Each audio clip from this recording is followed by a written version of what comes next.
Hey friends, this is Mark Suroviec, host of the Workplace Solutions podcast, inviting you to discover the joy of work.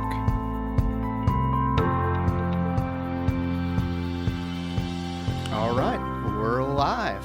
How you doing today, Phil? Yeah, it's been good. My morning started rough because I've got a 5-year-old, and she's just she had a wiggly bottom tooth. Like it's her first one that she's about to lose, and it's been causing her extreme anxiety. I think it's the unknown of like what's going to happen. Is it going to hurt?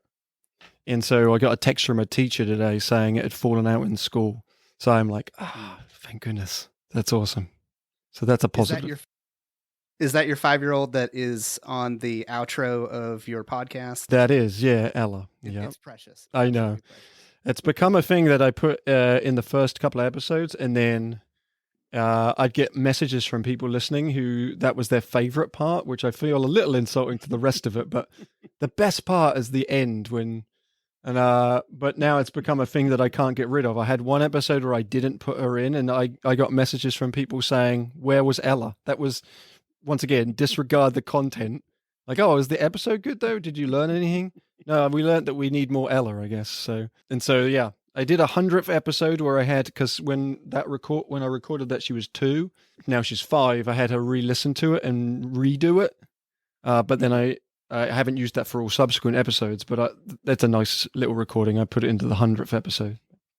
My guest today is Phil Brown. He is the lead trainer for High Five Adventure and co-author of Tinker, and also the host of the podcast Vertical Playpen, which, Phil, I just listened to your update from the Association for Experiential Education. Tell me just something about that event that you enjoyed. I think for me, and I mentioned it in that episode, that it was an international conference, and what I was very excited about was the fact that our industry of experiential education is larger than the bubble that I often think it is, which is like the community that I interact with on a more regular basis. The books that I have on the bookshelves, all those kind of same authors, we've probably all got the same books. And I'm just excited by the capacity for being able to connect with people from around the world. It's the reason that I do my podcast, because I've just loved that connection. And it was reinforced by going to this conference for me. Will you introduce today's topic, please? So today's topic is the power of play. So we're going to be covering several questions like what makes play so powerful? What's on your mind when you lead a training? And what's a favorite tool or technique that you use to make an event or training more effective? But before we get into that, let's go ahead and do an icebreaker. And Phil, if I can put you on the spot, I know I said I would ask the first icebreaker question, but you are a fellow experiential learning professional. I know you've got one on your mind. So what's a good icebreaker that we'll both answer? Okay, so I'm going to ask you, what was the most recent adventurous experience that you've had? And I also wanted to think about the lens of like whatever adventure might mean to you. This is going to sound silly, but my wife went to an in-person conference for the first time since before the pandemic, and I had the kids to myself for the first time since before the pandemic. And I have a 9-year-old and a 3-year-old, and the 3-year-old does not sleep through the night. So I would say my adventure was getting up at 11, 12, 1, 2, 3, and so on, taking care of the kids myself, because I am under no illusion that I'm under no illusion that I'm the better parent. She is definitely the real parent. I will say I 100% agree. That is definitely the case in our family as well. And it's interesting you mentioned the parenting thing, because for me, whenever I ask this to participants that come through any of our trainings, they may go to a moment of like something that they would deem quote unquote adventurous, might be like skydiving or whitewater rafting. But as a parent myself of a young kid, every day for me is that's the adventure part. I wake up and that's unknown and it's scary and I have to figure my way through it. And I learn from it. So I relate. Yeah, I think of the last time my 3-year-old just took her pants off in the middle of a restaurant. That is an adventure. Yeah. Chasing a half-naked child through restaurants. So My daughter is particularly inquisitive, and early on, she would ask questions about human anatomy. And she, once we were teaching her the terms, we were then in a grocery store, and she was pointing at people and saying, "Do they have a penis? Does he have a penis?" So that, I could relate to the inner public space embarrassment of a parent having to deal with something that you're like, feels weird. oh man, that's great. All right, so let's talk about play. I'm happy if we're laughing the whole time. So Yes. this is good stuff. All right, so where did your passion for play and adventure come from? So walk us a little bit through your history. Yeah, so I would say that even as a kid, I was pretty playful kid, but most kids to have that playfulness to them. I wanted to become, when I grew up, I wanted to become a teacher because I found that I was pretty good at teaching people things, either if it was teaching my younger brother how to tie shoelaces or teaching people about a video game I was playing. I just enjoyed the act of like teaching people and telling people stuff. And when I was in college at university in England, I was all towards heading towards the teaching field. I was getting an English degree, English literature degree, and a sports science degree, and very odd major pairing, but it was purely for I can either be a phys ed teacher or an English teacher. I gave myself some options, but I had the opportunity to come over to the US to work a summer camp program, and it was I will admit when I first experienced, because in England we don't have summer camp. When I first experienced the songs and the skits at campfires and the way that the adults were very playful, I was at first very uncomfortable. I used to find it uncomfortable to do that. Something about like the stiff upper lip of being English or just not having that experience just made it very uncomfortable. And I see it a lot when I see a new international staff come through summer camps when I'm doing any trainings with them.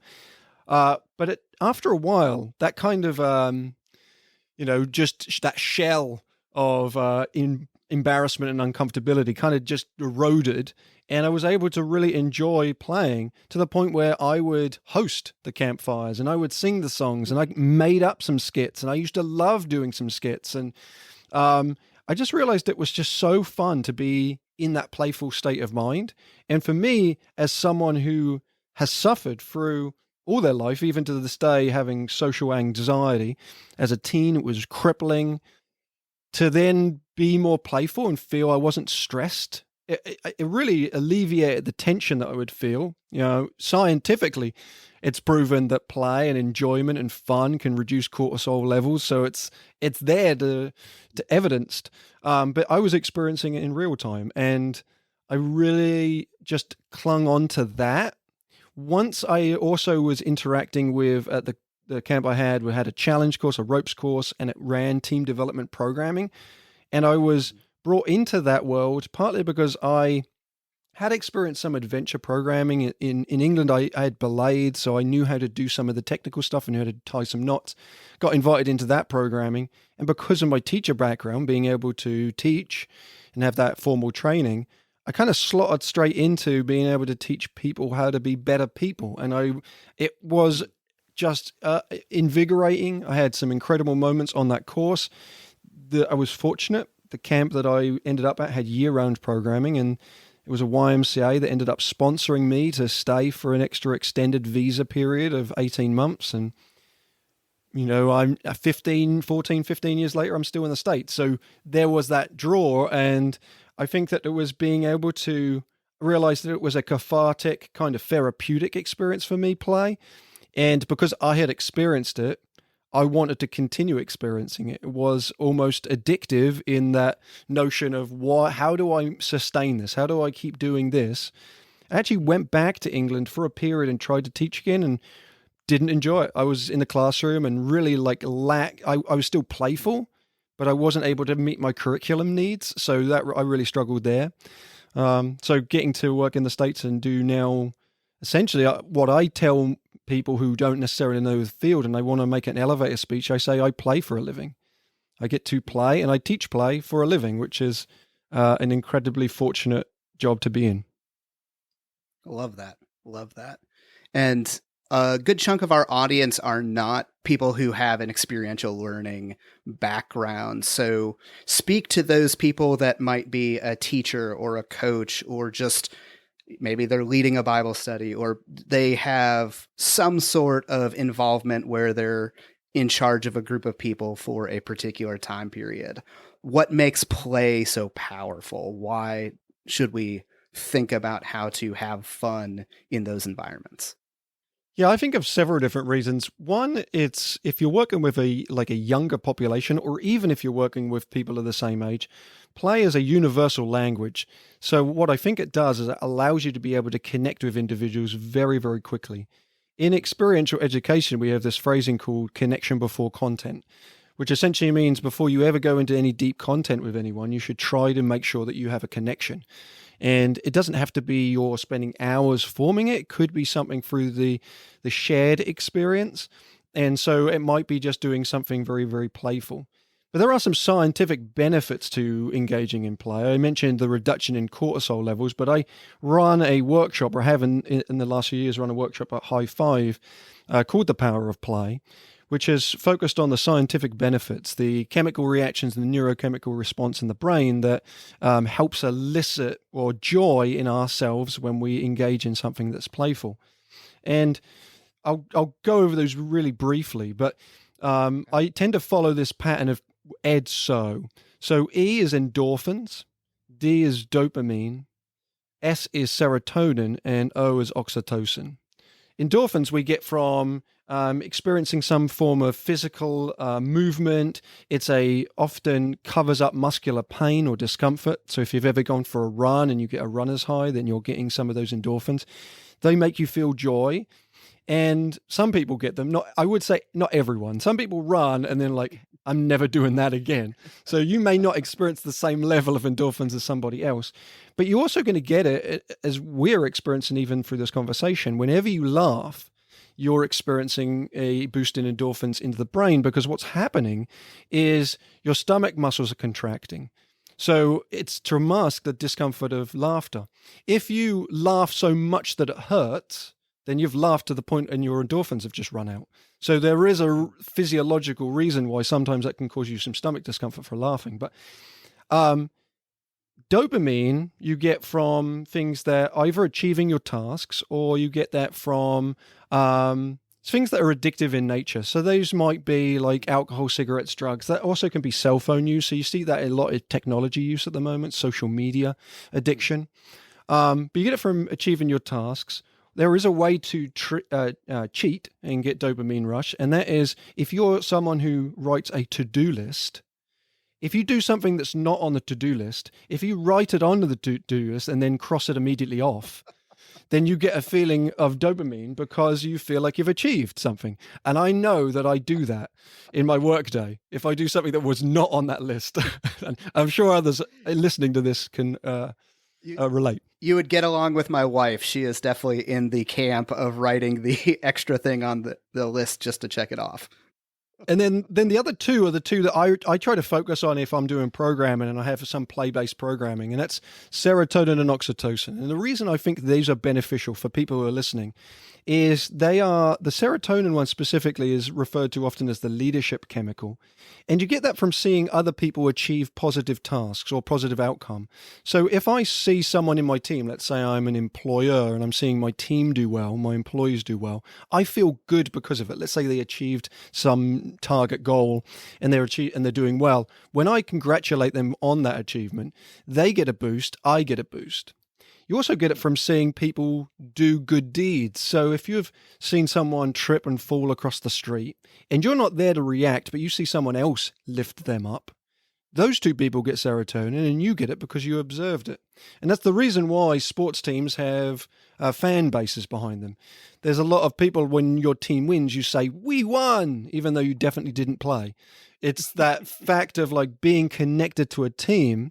And what's awesome about serotonin and oxytocin, but mostly serotonin, is that as that goes up, dopamine levels decrease. And remember that dopamine is the addictive one that may be coming from things that aren't necessarily positive in terms of alcohol, cigarette, drugs, those kind of things that you might get those rushes from. So when serotonin goes up, dopamine levels go down. And then oxytocin you'll get from physical connection. So you get a lot in childbirth. That's skin-to-skin reaction between a mother and a child. But you also get from hugs or handshakes or high fives. I know some of those have reduced since the pandemic, and I feel like we're missing out slightly because of that.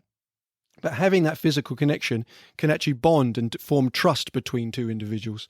So the more often when people high five and shake hands, I often think of if you were going for a job interview and you extend your hand and the interviewer does not exchange and handshake, you have an immediate thought towards that person. That's definitely not the positive. So you're already finding that person distrustful, or you're not trusting them in the same way. So from a scientific perspective, a neurochemical perspective, that's why I think play is super important. The other point, though, you mentioned was experiential education. And I just challenge everyone that everyone does experiential learning in some capacity. They just may not know the terms. And often I go to conferences that, like the one we referenced, the Association for Experiential Ed, and I will argue to the people there, we have to do a better job of broadening our scope because it just can't be outdoor focused. It can't be adventure or camp focused. Much broader. Because really, if you are in the practice of having some form of an experience with a group and then trying to reflect upon it, and then learn from it, then you're engaging in experiential education. There is a cycle, the experiential learning cycle, that goes through the different stages of doing an action and then having the opportunity to reflect upon those actions and then repeating those actions once again and learning from them. So an example would be if you trip and fall over a root, you know to lift your feet up. You have your own small moment of that. So in every interaction, really, you may be working with a group. You're probably going through that case. And so it's just taking the time to really reflect and really learn from it and then put that reflection into practice. Because if you repeat the same thing over and over again and expect different results, that's defined as insanity. And we, in a episode that is unpublished as of the moment that we were recording right now, but will be available by the time this recording is out, Rhonda and I define experiential learning for folks that don't have a background in that. So that should be episode 12 coming out soon, or already out, I guess. The whole recording now, coming out in the future thing just messes with my brain. I've occasionally said the date when I've been recording episodes and then realized, like, no, shouldn't have mentioned that. No one will know. It will come out months later. Yeah. All right. Fantastic. So I was listening to an interview you did recently, and you had mentioned that you asked the guest what was their favorite go-to activity, and you said, everyone has one. I have one. So I want to know, what's yours? What's something that you have in your toolbox that you love to use? So kind of what is it? How does it work? And why is it at the top of your toolbox? Yeah, so mine is an activity called Jump In, Jump Out. And it's what I refer to as my golden activity. And the reason I refer to it as a golden activity is it's an activity that I know works pretty much like 99.9% of the time. And I don't have to worry about the scripting of it. I don't have to worry about the framing of it because I've done it enough that it alleviates the tension that I might feel with a program. So no matter what group I'm working with, I tend to do this towards the front. And the way that it works is I'll do it in 3 different rounds. And I'll describe to the participants that there are going to be 4 instructions that I'm going to give. If I say jump in, they're going to jump forwards 2 feet in using 2 feet, not 2 feet in distance, but 2 feet, 2-foot jump towards the center. And in this position, we'll be in a circle. Let's imagine we're in a circle for this. If I say jump out, they jump out away from the center of that circle. If I say jump left, they have to jump to their left. And if I say jump right, they jump to their right. I often say at this stage, if you need to flick up your L's, please do so, because it's very obvious in this activity when people make a mistake. Because if you get it wrong, you end up jumping into another participant. So that's the first round. Just do what I tell you to do. The second round is where it gets a little bit more challenging. And what I ask people to do is do what I tell them to do, but shout out the opposite. So if I was to say jump in, I want them to jump in, but I want them to shout jump out. And the same for all the rest. The last round is this time I want you to say what I say, but do the opposite. So if I shout jump in, they all need to shout jump in, but actually jump out. So it's just the reverse of those two roles. Now, the reason I like this activity is twofold. One is that inherently people will make mistakes. And so it relieves some of the tension that a group might feel early on, because there are going to be some errors and there will be some laughter because of the errors. There's some just awkwardness to it in itself. The other reason I like it is because it puts me in a position of also making some errors and adding in a few jokes along the way, because I often tell people that it's a challenging activity to facilitate. So there might be moments where I need to take a pause as well. And that kind of sets the precedent for me not being fallible or infallible, sorry. It allows me to say, like, I also going to make mistakes during this day. So let us go in and be all human together.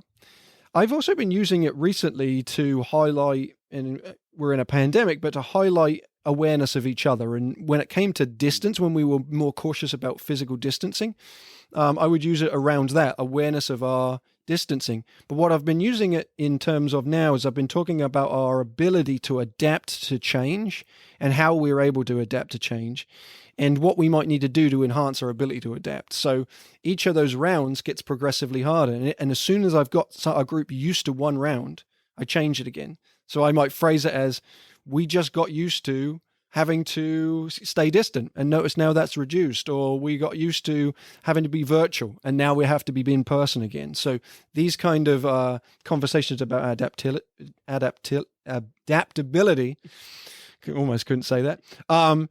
That's where I use those kind of activities. So lots of different reasons why that's my go-to. And I've just got that so dialed in my head, I can just use it. And it's propless as well, which I really like. In the 15 years I've been doing this, I've tried to get my prop bag reduced because I'm on the road a lot. And I used to have this giant bag of props, and now I can do stuff without. So, and from a training perspective, when I'm going to a site and teaching other people, I don't like to necessarily be using props they don't have. It's like, all right, we're going to be doing a ton of activities. After this, you're going to have to spend $200 on all the things I just used because I only taught you how to do stuff with these things. So I try to go as propless as I possibly can. Is it all right if I answer the question as well? Oh, please. I'd love to hear. And I learned this when I was an intern way back in the day at the Family First Sports Park Leadership Institute, which is a mouthful.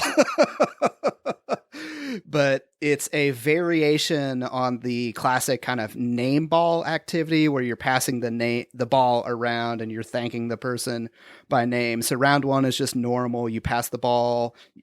I pass it to Phil. Phil says, thank you, Mark. Phil passes it to Jane. Jane says, thank you, Phil. Yada, yada, yada, all the way to the end. But where this variation, and I think it originated with Jim Kane. I'm not totally sure. Who knows where everything arrives, where we learn it. But I take an invisible ball and toss it. So I pull it out of the bag and I make a big deal about how expensive it is before I show them like what I'm going to get. You don't want this on the invoice. It's like 10 grand in a special catalog, and, just make a big deal about this invisible ball and toss it. And we do that. And then we use a laser for the third round. And so it's like, what happens when you get shot with a laser? And every time they always say, you die. And then I make a motion of turning the setting down to stun. And so they have to react in some way and make a laser noise. That's awesome. What I'm doing in that is it's warming up the team. We're learning names, we're repeating names, but they're also I'm also assessing what level of comfort folks have, how playful they are. And if they want to stand there like a statue and just catch the ball and be deadpan, great. I know that. If they want to make a big deal of, look at me, I want attention, I drop the invisible ball, or, people do the Matrix, or, dodge the laser, or make a big deal of the laser bouncing off of. You have just a lot of opportunity for individual expression, but I love it as gaining a whole lot of information really quickly. And because I do that with a lot of events at the beginning in exactly the same way, I'm able to just get a feel for the group really quickly. I did an episode called Reading the Group where I talked about that idea of a litmus test, like the chemical thing, the acid alkali, like doing activities to read your group. And the same thing with jump in, jump out. It's a lame joke, but it's also an opportunity to see the playful nature of the group. In the first round, I'll go jump in, jump out, jump in, jump out, shake it all about, just to see if the group shakes it all about. And if I do, I'll go, yes, this is a playful group. Thank you so much for engaging. I'm excited for the day. Like some comment around their playfulness. And if I don't see that, I don't need to like highlight that, but I register it and be like, okay, I'm going to take some of the goofier quote unquote activities maybe out of my repertoire because it's probably not going to work with this group right now. So I think that's an essential thing because I think sometimes facilitators will go too far in and then pull out a rubber chicken or something else and you'll get eye rolls and you're like, oh no, if you only had done something earlier, because it's so hard then to bring that kind of trust in you as a facilitator back if further down the line you've kind of lost it. So gaining it early and then go, all right, and then just know I'm going to not pull out that thing from my bag at this stage. I've got a variation on group juggle that I think you would absolutely love. I was shown this very recently, probably a year or two ago, and now it's become a staple for my name juggle, group juggle pattern. So once you've created a pattern, so let's say as a group of 10, you've done it repetitively a few times, so you know who I'm passing to and receiving from. Now we change it, and this is called group juggle chaos. And once, whatever the first object is, so let's say it's a red fleece ball. If I pass the red fleece ball to you, Mark, from the point at which I pass my first object, once I've passed it, I then from that point until whatever is defined as the last object, whatever you decided in your sequence as the last one, from that point on, you have to be in constant movement. Now, it's not like movement left to right, but actually moving, running, jogging, walking around the play space. So the person you're passing to is still the same, person you're receiving it from is still the same, but the order in which we're now standing is completely mixing. So everyone, by the last person that's thrown it, everyone's now moving throughout all of the rest of the objects until they get back to the last one. Now, the reason I like that, and I've been using it, is to talk about our awareness of individuals around us. Now, for me, I might be doing it in a technical workshop where I'm teaching belaying, and I might be saying, like, you have to be aware of lots of different things going on in the world. But I've been using it with different groups to say, like, how hard is it to try to pay attention when I change the order up? Like, so it's a physical one as well, so I get to talk about physicality. But yeah, it's been a fun addition to group juggle because I never thought of moving the people until someone mentioned it to me, and I was like, what? Mind blow moment. I love that. I'm sitting here pondering, but I love that idea. I think there's a lot we could do with that. Life is way too short for work to suck. So if you want help to build your team, train your team, or manage your team, we're here. Come see us at workplaysolutions.com. Thanks for listening to the podcast.